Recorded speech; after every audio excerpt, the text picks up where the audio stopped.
Do you want to know how you can log in to your Procare Daycare account? If yes, then this video is for you.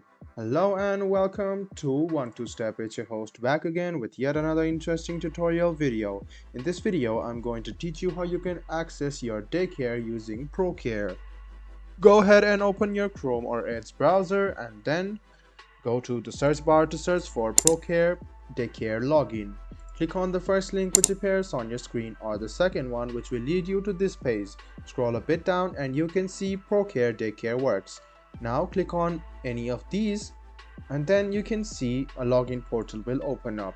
Now if you are a provider, this is the login portal for you, or if you want to connect as a parent, go ahead and click connect portal and you can see that this is a parent account. So if you want to log in using provider, go ahead and write down your username, password and then click login.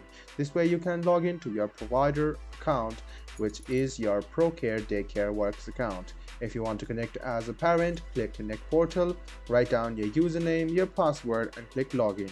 You can even hide the password and remember the username the next time you try to log in. After you write down your username and password, click login and then you can successfully log into your Procare Daycare Works account. I hope this video was helpful for you. If you still have any kind of confusion, please do mention us on the comment section down below. Like the video, subscribe to the channel and do hit the bell button for more. Hope to see you in the next video as well. Until then, goodbye, take care and make sure you enjoy.